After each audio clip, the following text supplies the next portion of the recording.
Et vous devez chercher la paix même dans votre maison. C'est la raison même pour laquelle, dans Proverbe, on dit vaut mieux habiter à l'angle d'un pourceau. En un mot, vaut mieux habiter avec deux cochons que partager les demeures d'une femme querelleuse. Voyez, mais Jésus était content parce que Jésus savait que cet acte de foi qu'a posé cette dame allait déclencher à coup sûr un miracle à vie.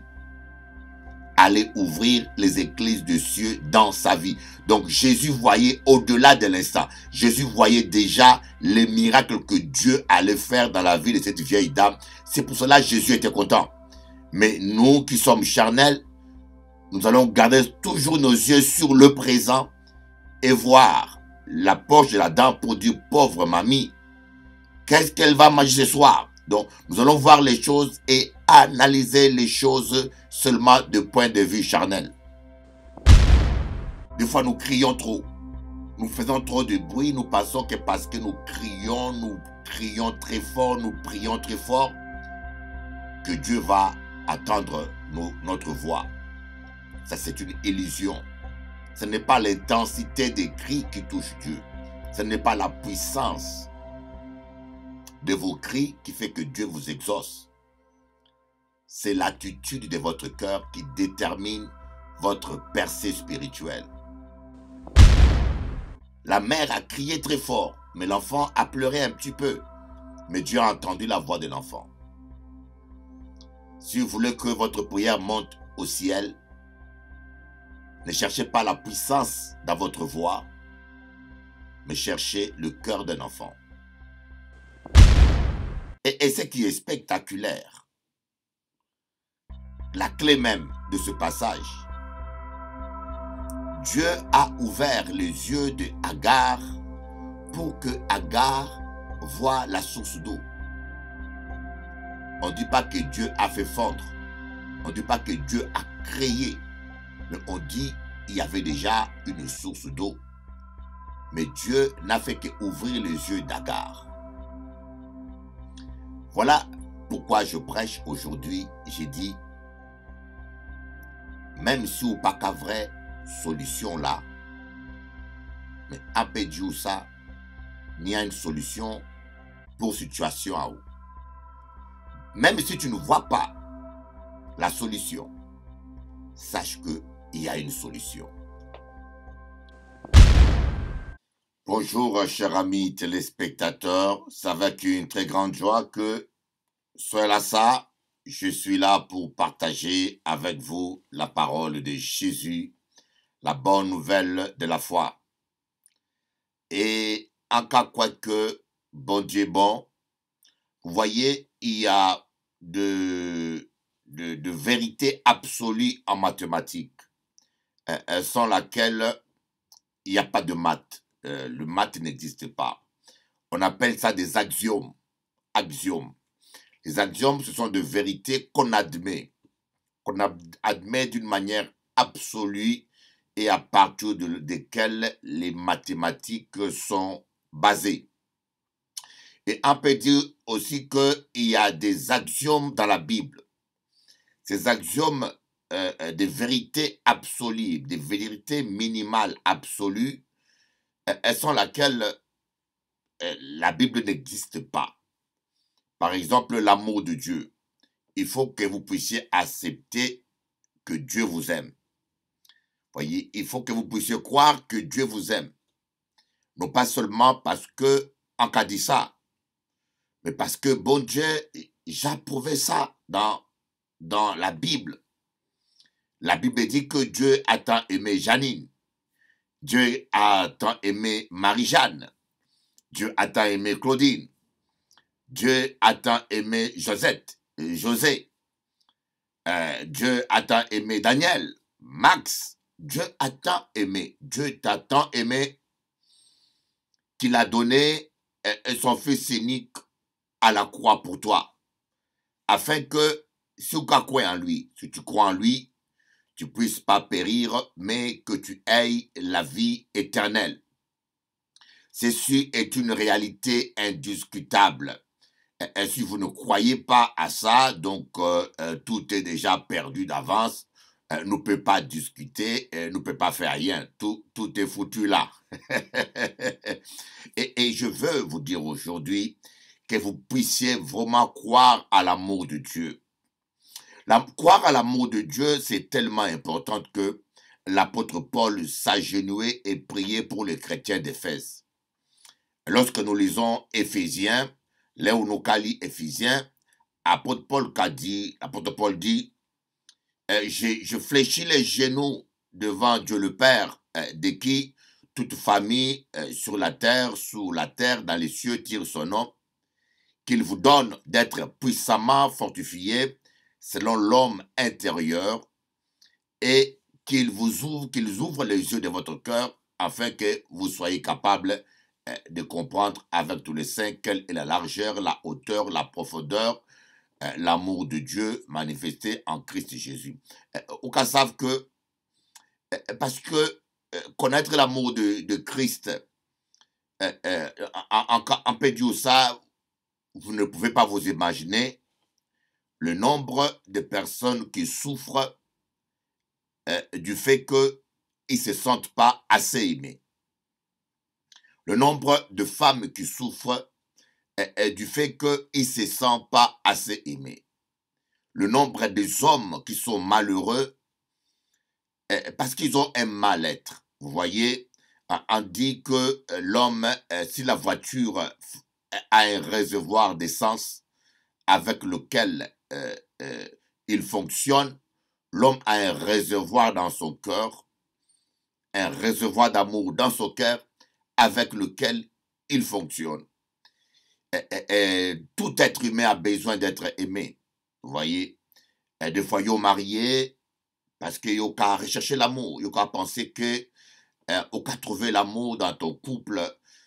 Tu es marié, tu penses que tu vas trouver l'amour dans ton couple et des fois, on pas trouver. Tu es déçu. Tu as un homme indifférent qui n'est jamais là. Malheureusement, c'est très fréquent aux Antilles. L'homme n'est jamais là. Bien, il est là, mais il ne t'écoute pas, il ne parle pas. Et ce vide affectif est légitime. Et je peux dire à tous les hommes, à tous les hommes qui sont là, si votre femme réclame l'amour, c'est son droit. C'est son droit. Si la femme réclame l'argent encore, on peut dire qu'on pas de l'argent. Si la femme réclame, je ne sais pas, une grosse maison, on peut dire au panier moyen.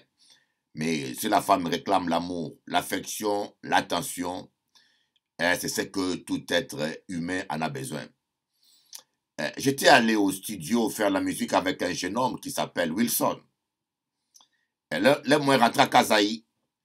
Et Wilson, sa copine a un chien, un chihuahua croisé avec, je ne sais pas quel chien encore, un petit chien. Et ce petit chien, il aime les câlins. Mais vous savez, et quand nous sommes au studio, parfois, on peut gratter le chien là un petit peu, et le chien ouvre ses pattes, il se met en envers, il ouvre ses jambes, il aime qu'on le gratte sous le ventre. Et quand tu lâches, il te regarde et puis il te gratte avec ses pieds pour en recevoir d'autres. Vous voyez, même les animaux aiment les câlins. Même le chat, quand tu rentres à la maison, il y a un chat, et il vient marcher, se frotter sur toi parce qu'il a besoin de caresses. Donc, nous avons été créés comme ça. Même la nature a été créée comme ça. Nous avons besoin d'amour. Et donne l'attention à ta femme. Et je voulais profiter pour ce moment pour dire aussi bonne fête à tous les mamans. Bonne fête. En cas fait une déclaration. Maman créole, c'est maman moi. Maman créole, c'est petite sœur à moi. Maman créole, c'est cousine à moi. Maman créole, c'est doudou à moi. A du courage, maman créole. A aimé ou maman créole parce que ou maman courageuse. A aimé ou maman créole parce que ou maman exceptionnelle. Je ne peux pas oublier les dombrés que je mangeais de tes mains. On ne peut pas oublier les fouilles à pain qu'ils ont préparé pour moi, le moins petit. On ne peut pas oublier bon moment là que maman ou bas moins. Voilà pourquoi en cas dit, monsieur, respectez maman moins. Monsieur, en cas dit ou ça, respectez maman moins. Pas taper maman moins. Pas taper femme là. Femme antillaise, femme exceptionnelle. Femme antillaise, femme des îles. Femme antillaise, c'est maman courage. Et en cas dit à tous les hommes qui sont aussi jeunes ou grands, faut y respecter femme antillaise. Faut y respecter la femme. Comme c'est une journée des femmes, voilà ce que je voulais partager avec vous. Je voulais simplement encourager, dire un mot, merci, merci Seigneur pour ces belles créatures, pour ces roses vivantes qui parlent, qui marchent et qui n'ont pas d'épines. Merci pour les mamans. J'appelle tous les hommes. Si vous êtes un homme, la meilleure chose que tu puisses faire, c'est respecter la mère de tes enfants. C'est respecter la mère de tes enfants. C'est le plus beau cadeau que tu puisses donner à tes enfants, si tu les aimes réellement. Alors, si au panier un air solide, messieurs, pas prendre rhum, ne va pas boire du rhum pour revenir sous à la maison et taper maman moins. Messieurs, un jour, ça va passer mal. En jadjou ça, faut y calmer les autres, faut y calmer les autres. Faut y prendre conscience que on est petite nerf qui pas qu'à s'y porter dose de rhum là. Alors contrôle-toi et respectez femme créole. Voilà un petit peu le mot que je voulais dire à toutes les femmes, et spécialement aux femmes créoles. Voilà, nous allons revenir dans notre partage. Nous allons revenir dans ce partage et nous allons continuer notre partage. Et je vais parler de le sujet d'aujourd'hui, le thème d'aujourd'hui que je vais développer s'intitule « Il y a une solution ». Il y a une solution. Il y a une solution. Et pour cela, nous allons lire Genèse 21. Genèse 21 à partir du verset 17. À partir du verset 14. Abraham se leva de bon matin, il prit du pain et une outre d'eau qu'il donna à Agar et plaça sur son épaule. Il lui remit aussi l'enfant et la renvoya. Elle s'en alla et s'égara dans le désert de Beersheba. Quand l'eau de l'autre fut épuisée, elle laissa l'enfant sous des arbrisseaux et elle alla s'asseoir vis-à-vis à une portée d'arc, car elle disait que je ne vois pas mourir mon enfant. Elle s'assit donc vis-à-vis de lui, éleva la voix et pleura. Dieu entendit la voix de l'enfant, et l'ange de l'Éternel appela du ciel Agar et lui dit, « Qu'as-tu, Agar? Ne crains point, car Dieu a entendu la voix de l'enfant dans le lieu où il est.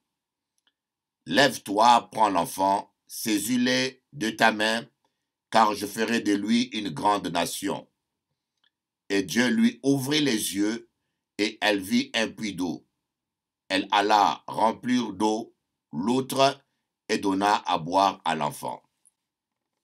Ça, c'est une histoire, en cas dit, une histoire triste, une histoire émouvante, une histoire qui a montré nous l'amour des mamans.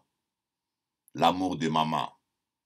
Ah, et j'aimerais appeler tous les enfants, si votre maman est encore vivante, honorez-la. Et j'aimerais dire à tous les hommes, nous devons respecter les femmes. Une femme est une future mère. Nous naissons sur terre par la femme. Nous vivons sur terre avec apaisement grâce à la femme. Et si Dieu a créé la femme, c'est parce qu'il savait que Nous les hommes, on ne sera pas heureux sans une femme. Dieu a dit qu'il n'est pas bon que la femme soit seule. Et moins convaincu qu'un bon mari, c'est un homme, le matin, il sort, il dit, il faut que je fasse sourire ma femme, que je lui apporte la joie. Et le soir, il faut qu'il rentre en disant, avant de dormir, qu'il puisse se dire, ma femme aujourd'hui a été heureuse. Nous devons donner, tu dois donner ta vie pour ta femme. J'en suis convaincu. Voilà une histoire.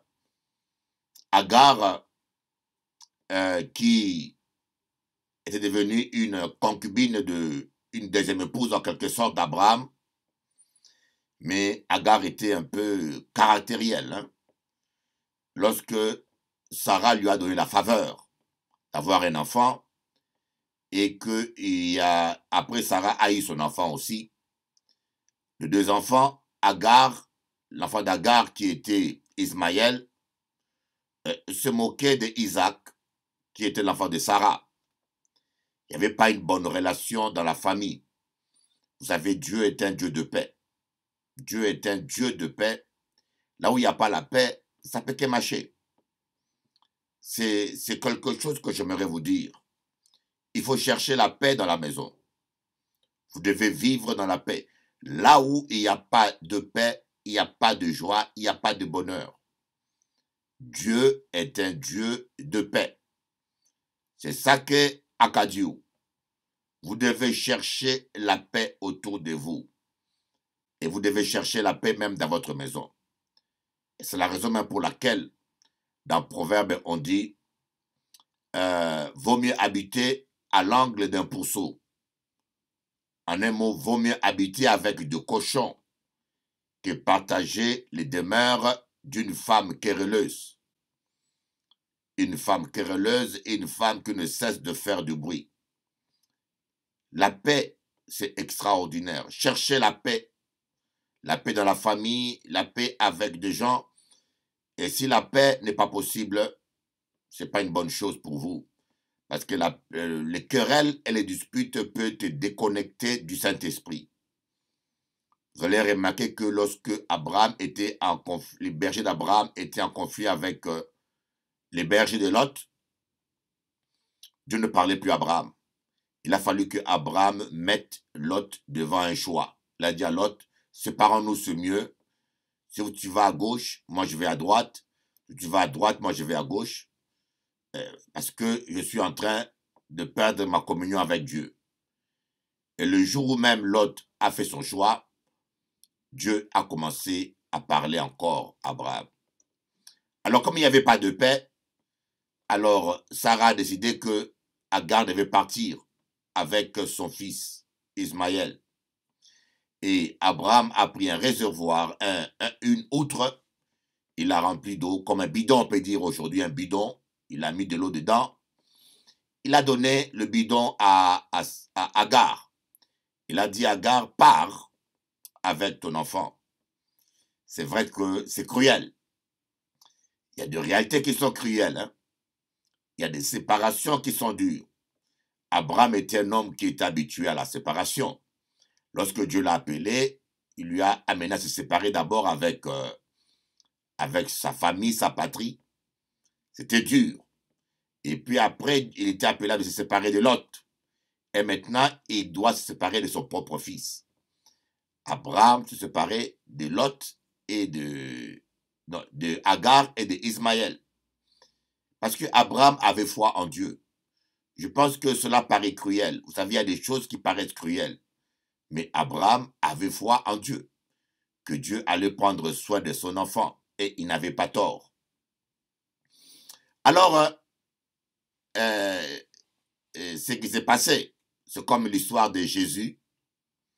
Un jour, Jésus va au temple, il voit une femme qui n'avait que 2 pièces d'argent, 2 pièces, tout ce qui lui restait. Et cette femme va donner ces 2 pièces comme offrande. Et elle n'avait plus rien. Au lieu que Jésus ait pitié de cette femme, Jésus était content pour cette femme. J'aimerais dire, je ne sais pas si vous, qu'est-ce qu'aujourd'hui nous allons dire. Vous savez, le problème que nous avons, nous jugeons charnellement trop les choses de Dieu. Nous voyons les choses avec nos yeux et notre tête. Nous réfléchissons trop. Et ce que moi j'ai pris avec Dieu, là où en cas comprendre rien, en pas qu'à critiquer. Arrêtez toujours de critiquer, de parler. Lorsque vous ne comprenez pas quelque chose, ne critiquez pas, gardez votre calme. Voyez. Donc, je dis ça à un frère, il dit, mais regardez, une vieille dame qui vient avec 2 pièces. Que lui restait pour manger, pour vivre? Jésus-Christ s'est dit, c'était son nécessaire, ce que lui restait. Et cette dame donne le 2 pièces et elle rentre pauvre, avec plus rien. Mais franchement, moi j'aurais été le pasteur de la dame. En qu'à parler franchement, hein, nous qu'à parler franchement, j'aurais été le pasteur de la dame. J'aurais dit à la dame, écoutez mamie, prends l'argent ou pardonnez-moi, excusez-moi, en comptant, prends des euros ou en cas rajouter 50 € pour manger, rentre à casa. Mais les 50 € n'auraient jamais été suffisants pour la dame. Voyez. Mais Jésus était content parce que Jésus savait que cet acte de foi qu'a posé cette dame allait déclencher à coup sûr un miracle à vie. Allait ouvrir les écluses des cieux dans sa vie. Donc Jésus voyait au-delà de l'instant. Jésus voyait déjà les miracles que Dieu allait faire dans la vie de cette vieille dame. C'est pour cela que Jésus était content.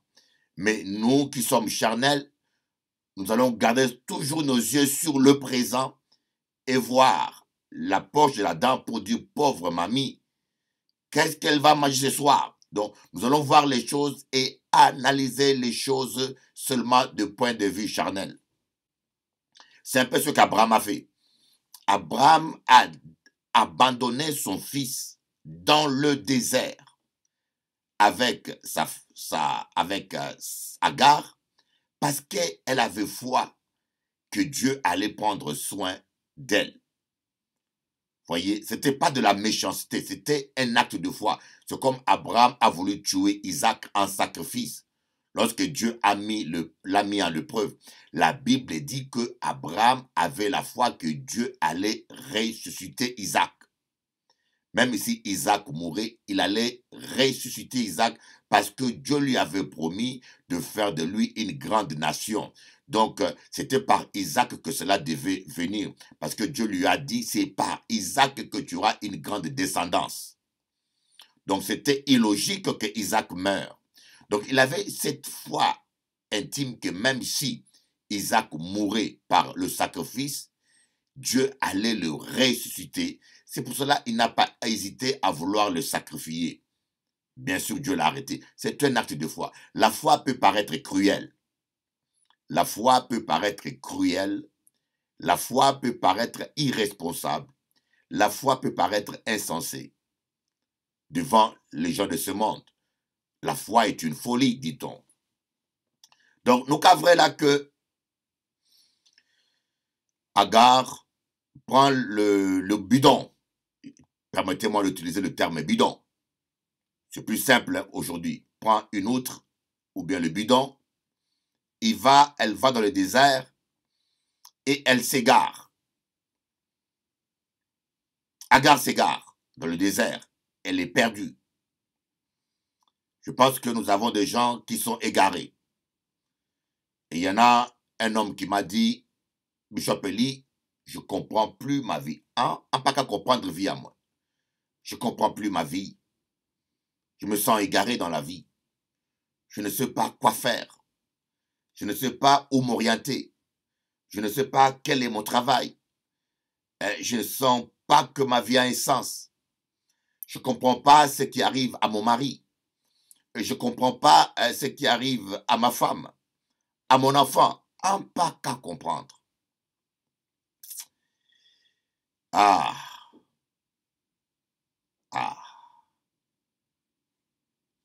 Bien sûr, nous aurons tous voulu vivre sans souffrance, n'est-ce pas? Nous aurons tous voulu vivre sans épreuve. c'est légitime. Mais les épreuves de foi sont nécessaires parce que il permet à Dieu de manifester sa gloire. Lorsque Lazare était mort, Jésus a dit, lorsque Lazare était gravement malade, Jésus a dit, cette maladie, c'est pour la gloire de Dieu. Cette maladie, c'est pour la gloire de Dieu. Amen. Il y a des maladies qui sont pour la gloire de Dieu, bien sûr. Et c'était dur. Agar se retrouve seul dans le désert. Et il va avec ce bidon.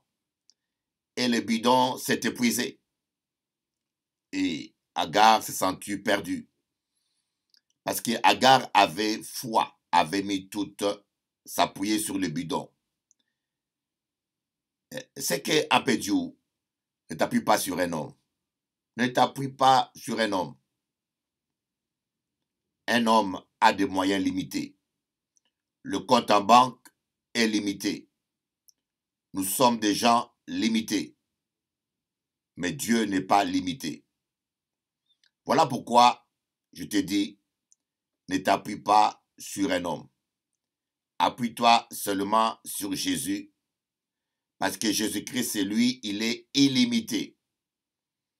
Il a des moyens illimités. Et Jésus-Christ ne te décevra jamais. Voyez, l'amour d'un homme peut s'épuiser. Un homme peut t'aimer aujourd'hui et demain, le bidon devient vide. Un homme peut t'aimer, une femme peut t'aimer. Et un jour, il rencontre un homme plus riche que toi, elle t'oublie.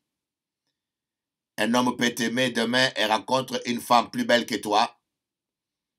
C'est fini. Mais appuie-toi sur Dieu, tu ne seras jamais déçu. Agar est arrivée à un moment donné où elle s'est égarée et puis elle n'avait plus de l'eau. C'était un problème grave. C'était un problème grave. Est-ce que vous avez déjà eu des problèmes graves dans votre vie? Des problèmes graves où vous ne voyez plus de solution. Des problèmes graves où vous ne pouvez même pas imaginer la solution. Ça vient de situations où tu n'arrives même pas à t'imaginer comment vous pouvez vous en sortir. Je connais des situations comme ça où vous n'arrivez même plus à imaginer comment vous pouvez vous en sortir. Où tout est coincé. Il ne vous reste que la force de pleurer. Et Job dit même, mais où est Dieu? Où est Dieu? Où se cache-t-il? Qu'est-ce que le Seigneur fait pour moi? Où est Dieu? Est-ce que Dieu m'aime?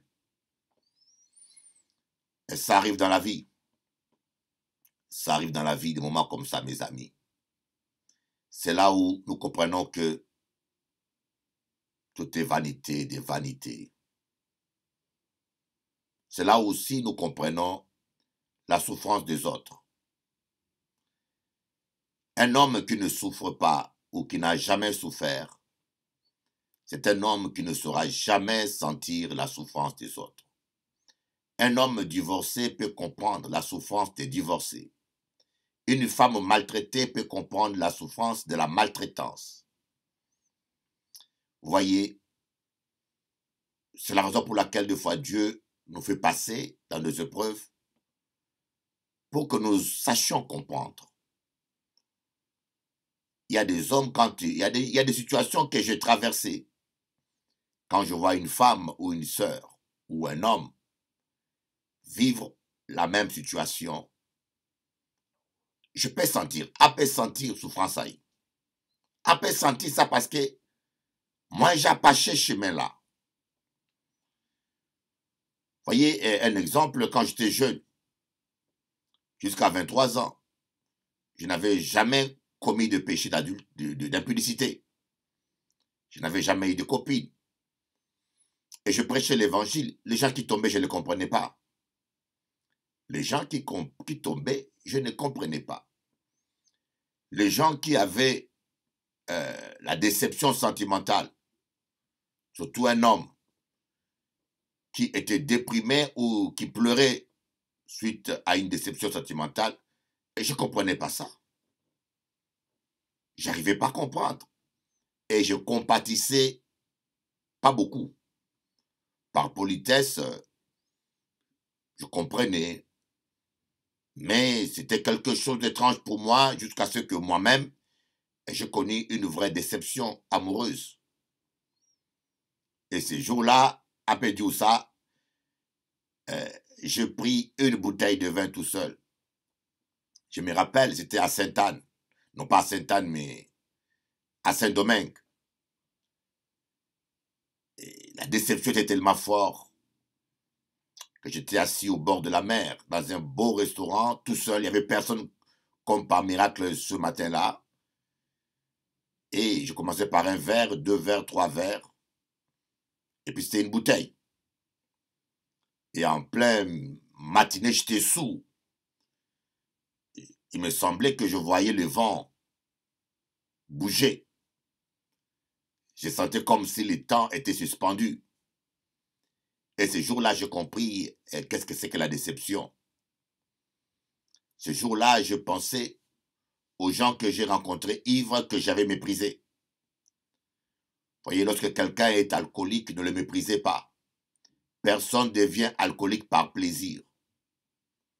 Personne devient alcoolique par plaisir. L'alcoolisme, des fois, c'est suite à des déceptions, à un mal-être, à des angoisses. Il y a des situations qui expliquent pourquoi un homme peut tomber dans ce piège. Et souvent, ces gens-là ont besoin d'amour. Il faut aller soigner le problème à la racine. Et donc Agar a vu sa fin. Elle a laissé l'enfant. Elle ne voulait pas voir son enfant mourir. Elle est allée un peu plus loin et s'est mise à pleurer. Elle était en deuil. Si vous avez douleur dans votre cœur, pleurez. Comme on dit, laissez les larmes couler.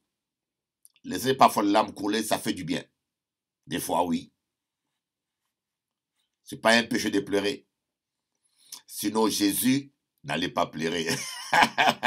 Un jour, j'avais pleuré devant Téléanti. Vous savez, ce jour-là, j'ai voulu, après avoir pleuré durant l'émission, j'ai voulu effacer la partie où j'avais pleuré. Mais le Seigneur m'a dit, n'efface pas ça. Sois vrai avec les auditeurs. Il faut pas que tu sois un hypocrite. Pourquoi tu veux effacer ça?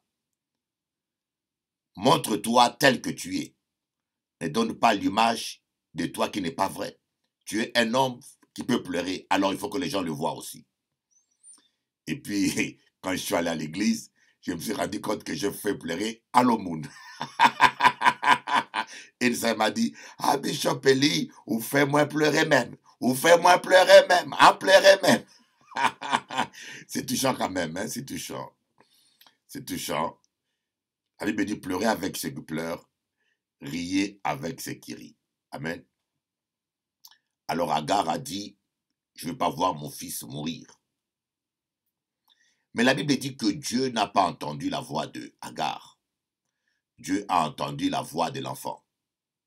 La mère a beau pleurer, la mère a beau crier, mais ses cris ne sont pas montés au ciel. Mais l'enfant pleurait un petit peu seulement, parce qu'il n'avait pas une grosse voix, l'enfant, bien sûr. Mais Dieu a entendu plutôt la voix de l'enfant. Voyez, ce n'est pas la puissance de vos cris qui fait que Dieu vous attende. Je peux dire surtout à certaines églises africaines ou latinas. Des fois, nous crions trop. Nous faisons trop de bruit. Nous pensons que parce que nous crions très fort, nous prions très fort, que Dieu va attendre notre voix. Ça, c'est une illusion. Ce n'est pas l'intensité des cris qui touche Dieu. Ce n'est pas la puissance de vos cris qui fait que Dieu vous exauce. C'est l'attitude de votre cœur qui détermine votre percée spirituelle. Des fois, nous pensons que parce que nous avons crié fort ou transpiré, que notre prière est puissante. C'est faux. La puissance de votre prière dépend de la qualité de votre foi. Et votre foi est dans votre cœur. La mère a crié très fort, mais l'enfant a pleuré un petit peu. Mais Dieu a entendu la voix de l'enfant. Si vous voulez que votre prière monte au ciel, ne cherchez pas la puissance dans votre voix, mais cherchez le cœur d'un enfant. Combien de gens aujourd'hui viennent dans nos églises, mais c'est qu'à prier, mais qu'à y pas changer. Combien de femmes même, des hommes, viennent dans la religion. Ils ont changé tout, hein.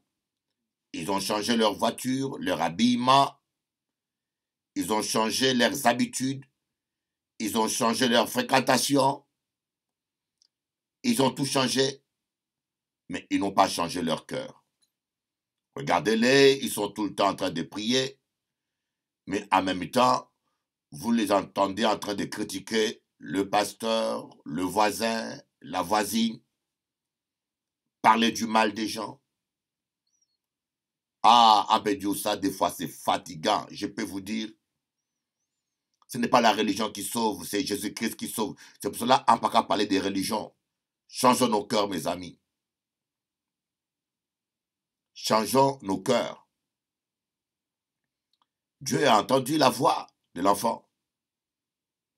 Et ce qui est spectaculaire, la clé même de ce passage, Dieu a ouvert les yeux de Agar pour que Agar voie la source d'eau. On ne dit pas que Dieu a fait fondre. On ne dit pas que Dieu a créé. Mais on dit qu'il y avait déjà une source d'eau. Mais Dieu n'a fait qu'ouvrir les yeux d'Agar. Voilà pourquoi je prêche aujourd'hui. J'ai dit, même si ou pas qu'à vraie solution là, mais après Dieu ça, il y a une solution pour situation à où. Même si tu ne vois pas la solution, sache qu'il y a une solution.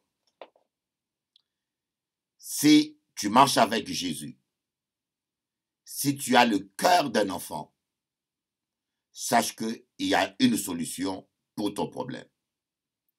Il y a une solution. Dieu ne peut pas t'abandonner.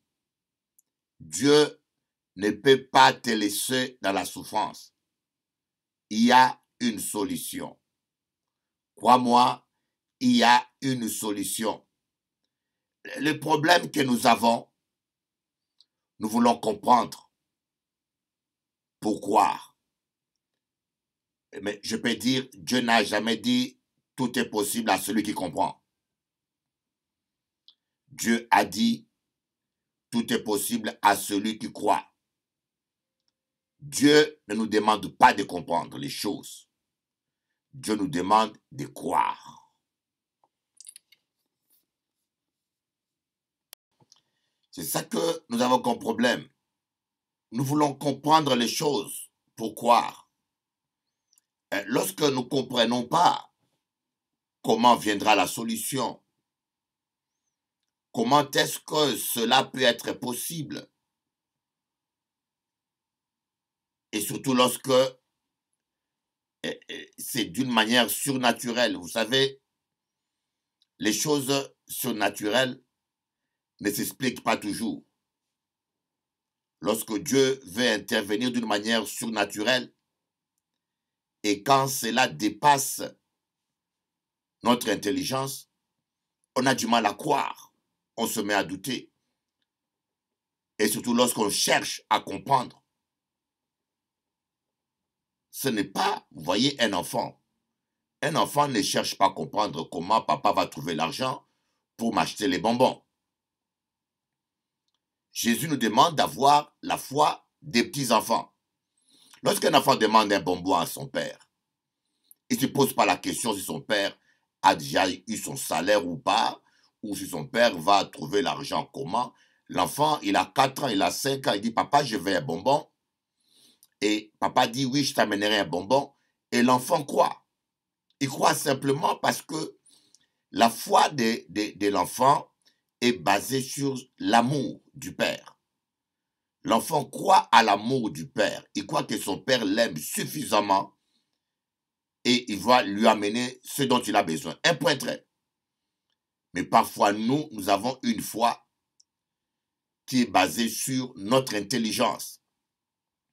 Lorsque dans notre raisonnement, nous trouvons l'intervention divine explicable, alors là, nous croyons. Mais lorsque cela dépasse notre raisonnement, notre logique, on désespère. Mais Dieu n'a jamais demandé que quelqu'un comprenne. Imaginez-vous Pierre qui fait la pêche toute la nuit. Pierre fait la pêche toute la nuit. Il est un pêcheur professionnel, mais il n'y trouve rien. Mais lorsqu'il voit le Seigneur dit, jette le filet à droite. Il n'a pas réfléchi, il a obéi comme un enfant. Il ne s'est pas posé la question, mais il n'y a pas de poisson ici. On a pêché toute la nuit dans la zone, on n'a eu aucun poisson. Mais lorsque Jésus a dit, jette le filet à droite, et Pierre a jeté le filet. Pierre avait la foi d'un enfant. Pierre a vu Jésus marcher sur les eaux. Pierre n'a pas essayé de comprendre mais comment est-ce que cet homme-là arrive à marcher sous les eaux. Est-ce qu'il marche sur un baleine? Comment est-ce que cet homme-là arrive à transcender les lois de la pesanteur? Pierre ne s'est pas posé de questions. Il a dit, Seigneur, si c'est toi qui marches sur les eaux, ordonne aussi que je marche. Il n'a pas réfléchi. Et Jésus lui a dit, marche. Et le miracle était là. Pierre s'est mis à marcher. Il a marché quelque part jusqu'à ce qu'il a commencé à réfléchir. Ce qui nous empêche de vivre la gloire de Dieu, ou ce qui nous amène à douter, c'est parce que nous qu'à raisonner trop. Hier, je vous avais dit, les animaux ont obéi à Noé. Ils sont rentrés dans l'arche parce qu'ils n'ont pas raisonné. Ils ont entendu les cris. Ils ont senti que ça va pleuvoir. Vous savez, les animaux sentent même le temps des fois. Parfois, quand le cyclone veut venir, vous allez voir les oiseaux se taisent. Les anciens, comment est-ce qu'ils se protégeaient contre les cyclones? C'est en observant les animaux. Les anciens, quand ils voient les animaux inquiets, ils sentent qu'il y a un danger. Quand les oiseaux disparaissent, ils sentent qu'il y a un temps mauvais. Mais aujourd'hui, avec les moyens technologiques, on peut savoir avec plus de précision. Vous voyez? Donc les animaux ont obéi parce qu'ils n'ont pas raisonné. Mais nous les hommes, à cause du raisonnement, parfois nous avons du mal à croire Dieu. Comment croire un homme qui est mort et qui sent déjà mauvais? Comment croire un homme qui est déjà mort et qui sent déjà mauvais puisse revenir à la vie? Je peux vous dire, au temps moderne, beaucoup de gens ont eu le privilège de voir des résurrections. J'avais montré un film ici, sur Canal 10, d'un homme qui était mort au Pakistan et qui est revenu à la vie. Ça a été filmé avec un portable. J'avais aussi montré l'image d'un bébé aussi qui était ressuscité en plein culte au Nigeria. Les résurrections, certains ont été même filmés. Mais on n'a pas encore vu quelqu'un qui sent déjà mauvais. Quelqu'un qui est mort depuis 4 jours, qui n'a pas été embaumé, on dit il sent déjà mauvais. L'air Yoka dit il sent déjà mauvais, ça veut dire qu'il est en décomposition. Voyez? Mais Jésus a dit ôtez la pierre. Les gens ont obéi. Et Lazare est revenu à la vie. Dis-toi, il n'y a pas de situation trop dure devant Dieu. Pas de situation trop dure devant Dieu. Il n'y a pas de situation trop compliquée devant Dieu. C'est ce qu'est un cas Dieu. Pas de situation trop dure devant notre Dieu. Pas de situation trop compliquée devant notre Dieu. Ne cherche pas à comprendre comment est-ce que Dieu pourra faire ça. Crois seulement à la puissance de Dieu. Dis-toi que si Dieu a pu créer le ciel et la terre, si Dieu maintient toutes les planètes en équilibre, il est assez puissant pour maintenir ta santé en équilibre. Dis-toi que le Dieu qui t'aime, qui marche avec toi, ne te laissera pas tomber. Tu vas t'en sortir. Voilà ce que je voulais te dire. Tu vas t'en sortir. Crois. Tu t'angoisses pour rien. Tu t'angoisses pour rien et tu te prives de sommeil pour rien. Et vous savez, le manque de sommeil peut vous amener en psychiatrie. Les angoisses peuvent vous enlever le sommeil. Les angoisses peuvent vous amener à votre destruction. Tu t'angoisses pour rien. Arrête de t'angoisser. Arrête de t'angoisser ainsi. Arrête de te faire du mal. Fais confiance à Dieu. Dieu t'aime. Voilà ce que je veux te dire. Jésus a dit qui de vous, par ses inquiétudes, il peut rajouter une coudée à la durée de sa vie. Qui de vous, par ses inquiétudes, il peut résoudre son problème. S'inquiéter ne change rien. Est-ce que vous pensez que parce que vous pensez à un problème tout le temps, que quelque chose va changer? Mais Dieu n'est pas contre la réflexion. Réfléchir sur un problème, c'est différent de s'inquiéter sur un problème. Réfléchir sur un problème, c'est analyser le problème. Analyser la situation pour savoir qu'est-ce que humainement je peux faire. Et après avoir analysé la situation et le problème, si tu n'arrives pas à trouver d'issue humainement et logiquement acceptable, en ce moment-là, il faut déposer les problèmes entre les mains de Dieu et réclamer un miracle. Demander à Dieu une intervention divine. Et du moment où maintenant que tu es conscient que tu ne peux pas humainement toi faire quelque chose, que la solution est au-delà de tes moyens, on ne va pas demander à Dieu de faire des choses que nous-mêmes on peut faire. Tu ne vas pas demander à Dieu de résoudre un problème dont tu as la capacité. Dans la mesure où tu prends conscience que la solution est au-delà de tes moyens, tu appelles Dieu à l'intervention et appuie-toi sur lui. Fais-lui confiance. Il ne va jamais t'abandonner. Et je peux te dire, tu vas t'en sortir. Voilà un peu ce que je voulais partager avec vous ce soir. Ayez confiance. Et vous savez, la foi, c'est une folie. La foi, c'est une folie. Abraham a dit, il sera pourvu à la montagne de l'Éternel. Il sera pourvu à la montagne de l'Éternel. Mais par contre, il y a des gens qui croient à tort. Il y a des gens qui croient à tort. Lorsque vous êtes dans le péché, vous devez vous repentir. Voyez, la foi ne doit pas être en contradiction avec la parole de Dieu.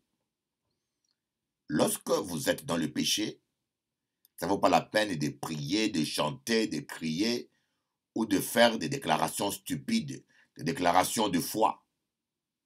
Dieu n'est pas avec le péché. Deuxièmement, il y a des gens qui ont tort de croire lorsque vous n'êtes pas dans l'obéissance. Dieu avait donné à Abraham, indiqué à Abraham une montagne précise pour faire le sacrifice. Je ne pense pas que si Abraham était allé sur n'importe quelle montagne, qu'il aurait vécu le miracle. Dieu avait indiqué à Abraham une montagne bien précise. Dieu avait indiqué à Élie le torrent d'eau, un endroit bien précis où les corbeaux allaient le nourrir. Mais aujourd'hui, nous voyons des gens qui font des églises n'importe où, des opportunistes comme des hyènes. Des hyènes sont des opportunistes. Ils vont quelque part, ça marche, et ils décident sans consulter Dieu de s'installer. Vous savez, si Dieu ne vous a pas équipé pour vivre en Inde, si Dieu ne vous a pas envoyé par exemple en Inde pour le servir, mais on vous invite en Inde et vous allez, vous prêcher, vous voyez du monde qui vous apprécie, comme font certains astres errants, des opportunistes, quand ils voient qu'ils vont quelque part, on l'apprécie. Ces gens de faux serviteurs de Dieu n'hésitent même pas à trahir le pasteur qui les a reçus. Ils vont pas loin. Il prend certains cadres de l'Église, certains membres de l'Église qu'il apprécie, des chrétiens en général charnels et déloyaux, ils les récupèrent, ils font une division et ils s'installent à l'endroit. Mais si Dieu ne vous a pas appelé, il y a des réalités du terrain que vous allez vivre. Il y a des démons territoriaux dans ces terrains contre lesquels vous n'avez pas été vaccinés, mes amis. Dans le présent, vous aurez du succès, mais vous risquez même de perdre votre salut à cause de ça. Il y a des esprits de séduction contre lesquels vous n'avez pas été préparé des fois. Ne soyez pas opportunistes. Les gens mènent leur vie comme ils veulent. Ils vont où ils veulent. Et puis, en même temps, ils disent qu'ils ont foi en Dieu. Ce genre de personnes, je vous dis, vous avez tort de croire en Dieu. Vous avez tort de vous appuyer sur Dieu. C'est comme certaines femmes, comme certains hommes. Une femme m'a dit, la solitude me pèse. Elle m'a dit ça, Bishop Eli, la solitude me pesait. Comme je m'ennuyais, j'ai vu cet homme-là. On s'est croisés. Il m'a demandé qu'on puisse faire chemin ensemble. Et je me suis dit, pourquoi pas? Méfiez-vous des belles enveloppes. Méfiez-vous même de grosses enveloppes. On peut vous donner une grosse enveloppe. Il n'y a que des pièces rouges dedans. Il pèse beaucoup, hein. Mais il n'y a que des pièces rouges. Quelqu'un peut vous donner une enveloppe mince, tout petite, mince. Il y a un seul billet de 100 € dedans, alors qu'un autre peut te donner une enveloppe gonflée. Il n'y a que des billets de 1 $, 1 $, 1 $, 1 $, 1 $, 20 billets de 1 $, l'enveloppe paraît gonflée. Méfiez-vous des apparences.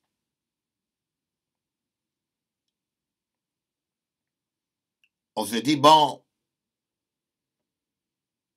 j'accepte. J'ai dit, mais ma soeur, en essayant de vivre avec un homme et un autre, une année à une autre, tu risques de finir ta vie sans jamais rencontrer l'amour de ta vie. Tu risques de vivre toute ta vie malheureux. Est-ce que tu n'as pas déjà compris que tu as assez tâtonné? Tu vis avec quelqu'un. Tu ne te poses même pas la question si c'est Dieu qui l'a envoyé.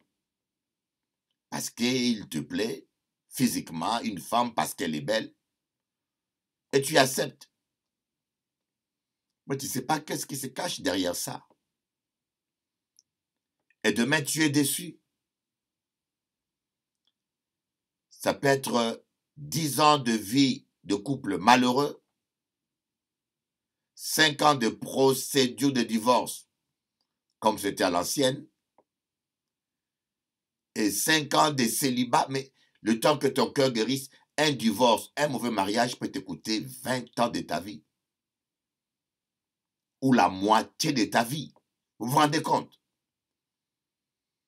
Et à un certain âge, on n'a plus le temps de tâtonner. Moi, à 50 ans, à la cinquantaine, à la quarantaine, on n'a plus l'âge de tâtonner à gauche, à droite pour essayer de vivre avec un tel, mais vous risquez de terminer votre vie à côté du bonheur et la faute n'est pas Dieu, c'est vous.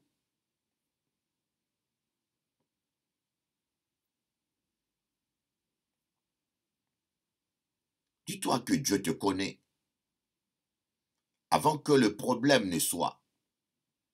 Dieu l'a connu, Dieu l'a su et Dieu a déjà pourvu. Avant que le problème ne soit sur ton chemin, Dieu avait déjà pourvu à la solution. Ce qui nous fait du mal, c'est que des fois,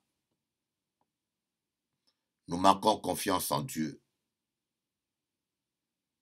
Nous nous appuyons sur nous-mêmes. Nous faisons les choses comme nous voulons.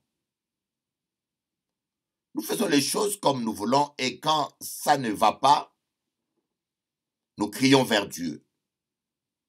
Mais le Seigneur n'est pas un pompier pour éteindre toutes les flammes que nous déclenchons. Jésus-Christ, il veut être le berger qui te conduira, qui pourvoira à tes besoins, qui te fera reposer dans de verts pâturages, qui te conduira près des eaux paisibles et qui t'amènera sur le chemin de la justice, qui va restaurer ton âme, guérir ton cœur de tes blessures. Parce que souvent, nous parlons de malades physiques, mais il y a tellement de malades émotionnels, des malades dans l'âme, des gens qui sont malades dans leur âme. Et à cause de cela, ils ne pourront jamais être heureux. Des gens qui souffrent du rejet, des gens qui souffrent des préjugés, des gens qui souffrent de manque de confiance. Il y a tellement de malades dans l'âme. Des gens qui ont besoin d'être restaurés dans leur âme. Nous allons prier. Seigneur Jésus, je demande pardon chaque fois que j'ai fait les choses à ma tête. Chaque fois que j'ai conduit ma vie par moi-même. Je viens te demander pardon.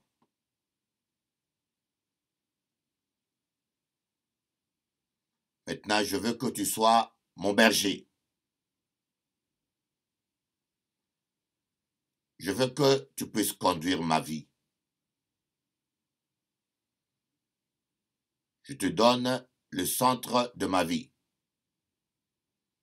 Sois le directeur. Je ne vais plus m'inquiéter, je te fais confiance. Je sais que je m'en sortirai. Parce que tu es un Dieu fidèle. Tu n'es pas un homme pour mentir. Merci Jésus pour ta fidélité. Amen. Je vais prier pour que tu reçoives le Saint-Esprit maintenant. Lève tes mains comme je le fais là maintenant. Lève seulement tes mains par la foi. Le Saint-Esprit qui est avec moi là. Vous croyez que Dieu est omniprésent? Dieu est omniprésent. Il est avec moi ici. il est avec toi dans ta maison. Parce que tu vas croire, quand je vais prier, la puissance de Dieu va te saisir. Tu pourras le sentir physiquement. Tu pourras sentir que tes mains tremblent. Ou tu pourras même tomber chez toi. Moi, je connais une dame qui avait le cancer. Je priais en Guadeloupe, à la station de télévision. Cette dame témoin de Jéhovah, pendant que je priais, elle s'est mise debout, elle a levé les mains. Moi, j'étais à la station de télévision pendant que je priais. Elle est tombée par terre chez elle, devant son fils, et elle a été délivrée et instantanément guérie, et elle s'est mise à parler en langue. Dieu agit tellement puissamment. Notre Dieu est tellement puissant, mes amis. Si vous saviez seulement. Je prie maintenant pour toi. Touche là où tu as mal. Au nom de Jésus. Au nom de Jésus. Au nom de Jésus. Seigneur Jésus-Christ, tu as dit, celui qui croit en toi fera les mêmes œuvres que toi, même de plus grandes. Seigneur, je crois à ta parole. Ma sœur ou mon frère chez lui aussi croit à ta parole. Maintenant, je vais prendre autorité. Je sens l'onction. Sur tout esprit de maladie. Toi, esprit de sorcellerie. Toi, esprit de sorcellerie.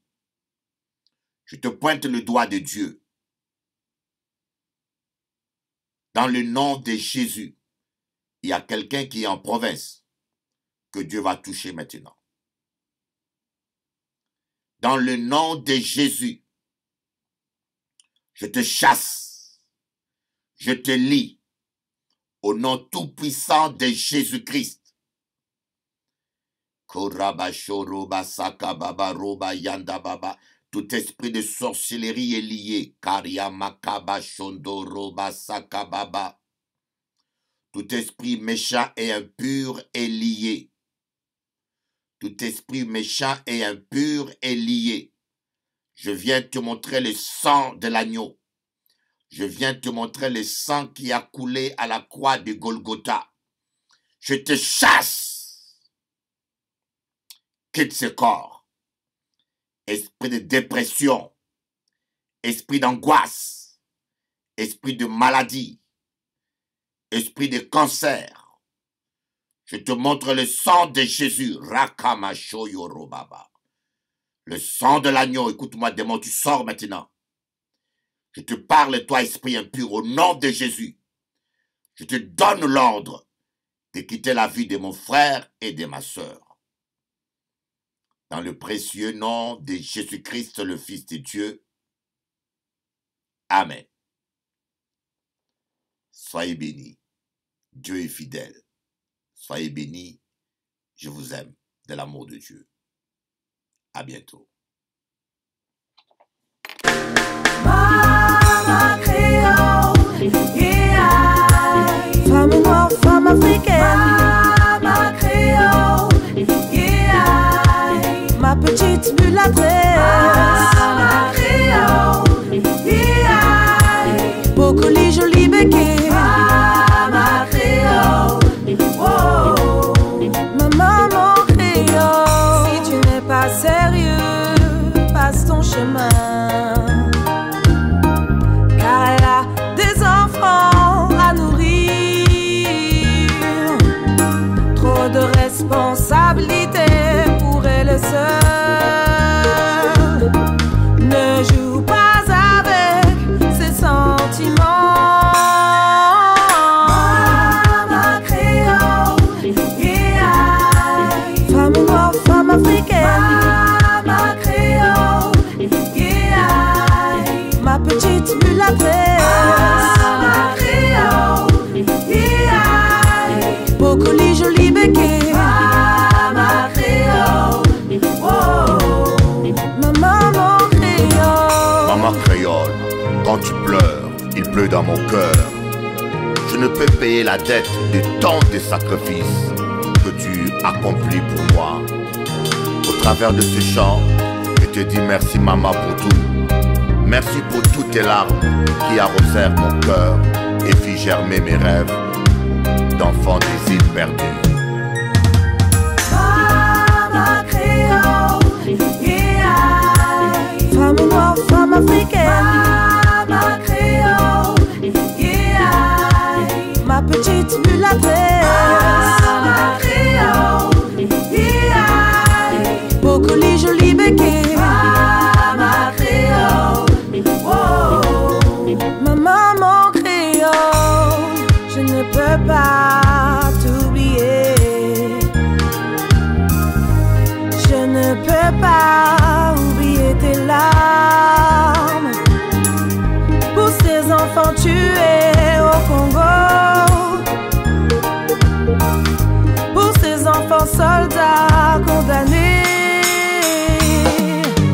Mama créole, yeah. Femme noire, femme africaine. Mama créole, yeah. Ma petite mulâtresse. Mama créole, yeah. Bocoli, joli béquet. Mama créole, oh. Ma maman créole. Mama créole, ne l'embête pas. Mama créole, yeah. Thank you, Mom, for everything.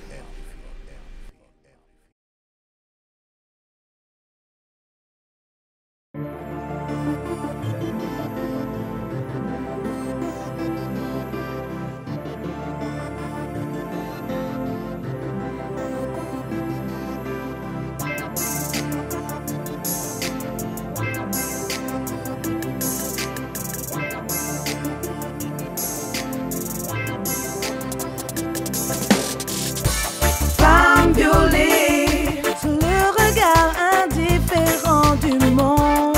Femme violée, mutilée au fond de son âme.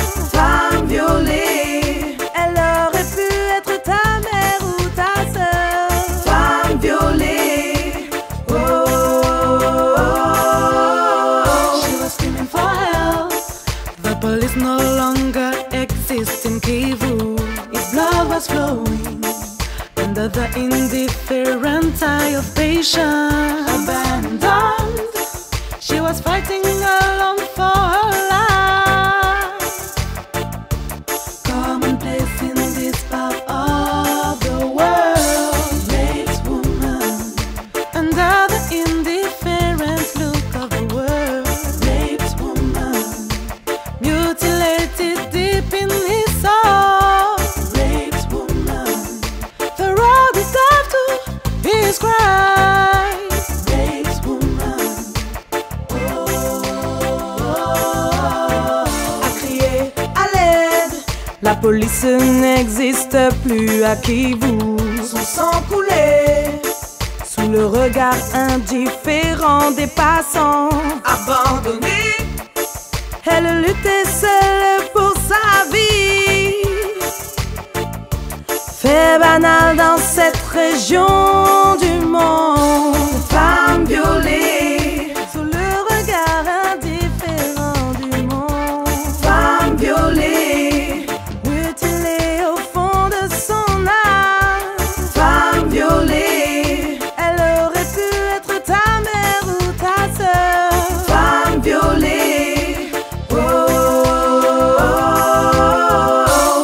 raped woman under the indifferent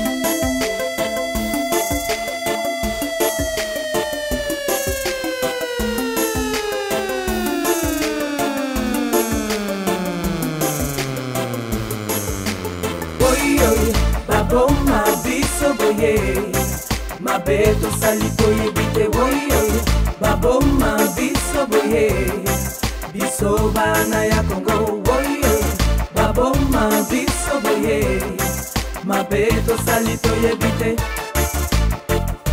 nzambe yoka biso mawa ona Congo tolelio femme violée great woman femme violée great woman femme violée. Ne restez pas indifférents devant ces barbaries. Plus de 6 millions de morts, des milliers, des centaines de milliers de femmes violées et mutilées, des enfants soldats enrôlés de force et condamnés en quelque sorte à mort dans les champs de bataille.